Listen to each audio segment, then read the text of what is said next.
Assalamualaikum warahmatullahi wabarakatuh. Nah, pada video kali ini saya akan membuat tutorial menghitung analisis regresi sederhana menggunakan SPSS. Sebelum itu, kita harus menyiapkan datanya terlebih dahulu. Nah, di sini saya sudah memiliki data ya. Datanya ada variabel X, yaitu berupa motivasi belajar.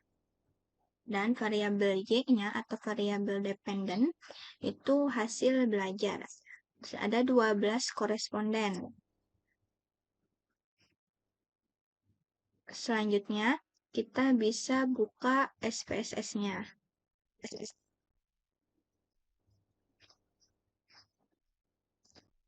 Pastikan bahwa laptop kalian sudah terdaftar, terinstall aplikasi SPSS ya.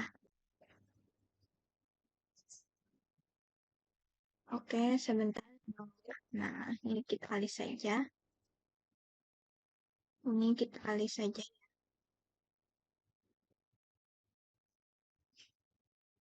Nah,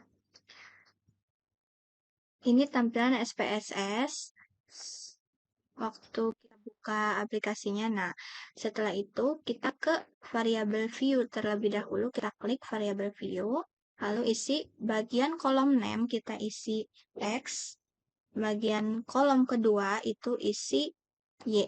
Nah, lalu pada label di sini kita ganti namanya. Yang X itu motivasi belajar. Lalu yang Y-nya yaitu apa? Hasil belajar. Hasil belajar. Nah, yang lainnya biarkan seperti ini saja ya, default, seperti defaultnya. Lalu kita kembali ke data view sini, kita klik. Nah, di sini di kolom pertama sudah tersedia X dan kolom kedua sudah tersedia Y, seperti name yang tadi kita masukkan ya.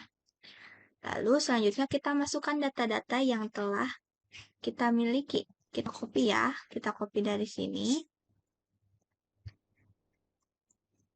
Lalu kita paste di sini. Nah, seperti ini. Begitu pula yang Y-nya. Kita copy dari sini. Lalu kita pastekan di sini. Setelah itu, kita tutup dulu ininya. Oke, ininya.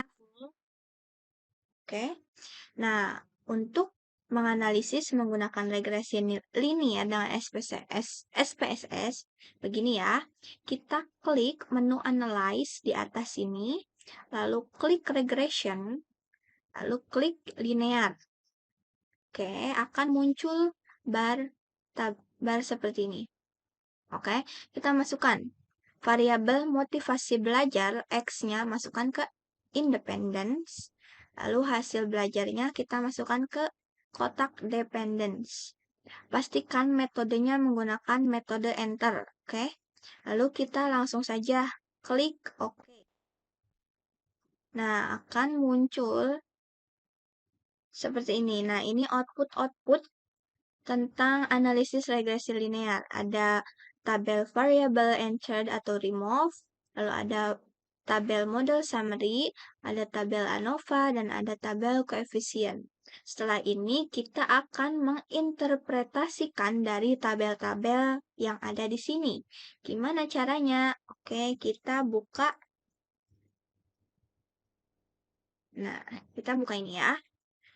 Sini pertama ada tabel variable enter remove. Nah, variabel ini, ada tabel ini merupakan untuk menjelaskan apa saja variabel yang telah dimasukkan. Nah, dari sini kita dapat mengambil kesimpulan bahwa variabel dependennya yaitu variabel yaitu hasil belajar, dan variabel independennya itu motivasi belajar. Selanjutnya ke tabel model summary. Nih, tabel ini ya, ini sama kan, kita pindahkan ke sini. Tabel model summary itu menjelaskan besarnya nilai korelasi. Apa sih nilai korelasi? Nilai korelasi itu menjelaskan bahwa seberapa eratnya kedua variabel tersebut. Jadi antara variabel motivasi dengan variabel hasil belajar itu kita analisis berapa keeratan antara keduanya. Nah, tapi belum ditentukan bahwa jika nilai korelasinya besar, belum ditentukan bahwa keduanya memiliki pengaruh yang signifikan. Oke. Nah, kita lihat dari sini. Nah, nilai korelasinya itu sebesar 0,782. Nah, ini ya, di sini ya, R. Kotak R sini. Nah, dari output tersebut diperoleh koefisien determinasinya sebesar 0,611. Nah, ini R square. Apa sih R square itu? Ialah nilai korelasi yang dikuadratkan. Jadi, hasilnya ini 0,611. Artinya, pengaruh variabel bebas, yaitu variabel motivasi belajar, terhadap variabel terikat itu adalah sebesar 61,1%. Ingat, pengaruh di sini belum ada artinya pengaruh yang signifikan, namun hanya keeratannya saja antara dua variabel. Selanjutnya ada tabel ANOVA. Tabel yang ketiga. Seperti di output SPSS ini ada juga tabel ANOVA ya. Ini sama ya, hasilnya kita sudah pindahkan ke sini. Kita interpretasikan dari output tersebut, yaitu tabel ANOVA, diketahui bahwa nilai F yaitu 15,733. Mana kita lihat nilai F-nya? Nah, ini, yang ini. Ini nilai F-nya 15,733 dengan tingkat signifikansi sebesar 0,003 nih. Nilai signifikansinya ini ya, 0,033. Nah, di mana 0,033 ini lebih kecil dari 0,05. Apa sih 0,05-nya itu? Itu merupakan alfa atau errornya. Kita ambil errornya sebesar 5% ya.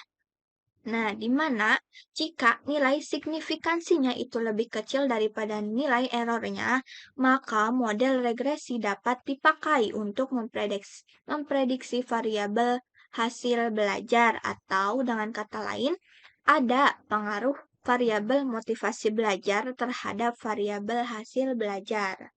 Nah, setelah itu kita ke tabel koefisien. Nah, di sini tabel koefisien kita sudah pindahkan ke sini.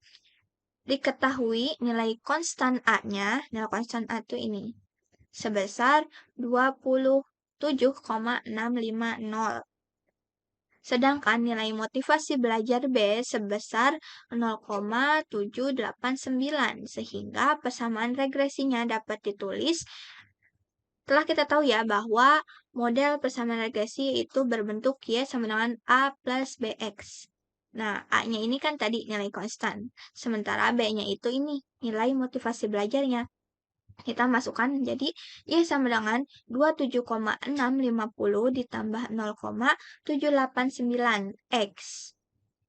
Persamaan tersebut dapat diterjemahkan. Konstan sebesar 27,650 mengandung arti bahwa nilai konsisten variabel motivasi belajar adalah sebesar 27,650. Nah, koefisien regresi X-nya sebesar 0,789. Artinya, setiap bertambahnya 1% nilai motivasi belajarnya, maka nilai hasil belajar bertambah sebesar 0,789. Koefisien regresi tersebut bernilai positif, sehingga dapat dikatakan bahwa arah pengaruh variabel motivasi belajar terhadap variabel hasil belajar itu adalah positif. Nah, terus untuk pengambilan keputusan dalam uji regresi linear sederhana ya. Berdasarkan nilai signifikansi tadi dari tabel koefisien, tabel ini, nah signifikansinya itu sebesar 0,03 nih, yang ini yang bawah.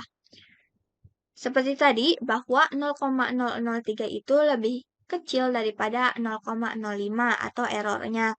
Artinya bahwa variabel motivasi belajar berpengaruh secara signifikan terhadap variabel hasil belajar Y.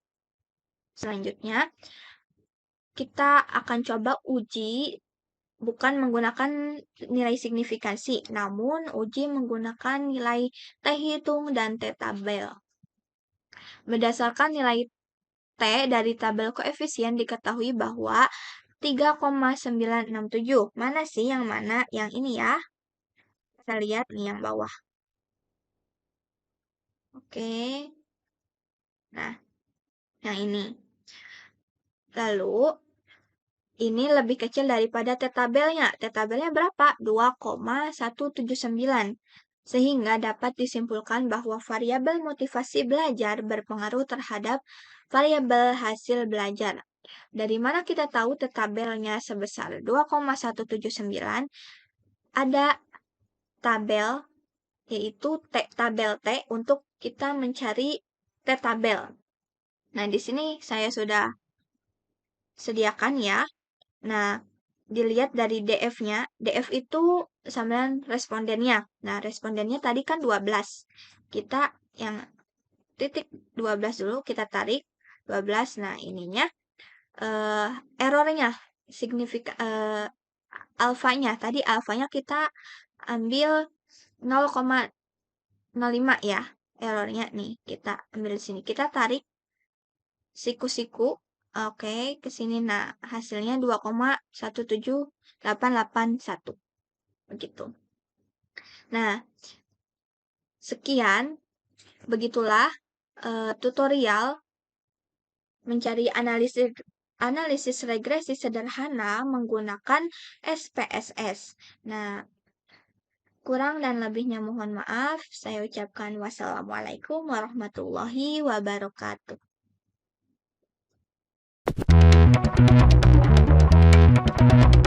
Terima kasih.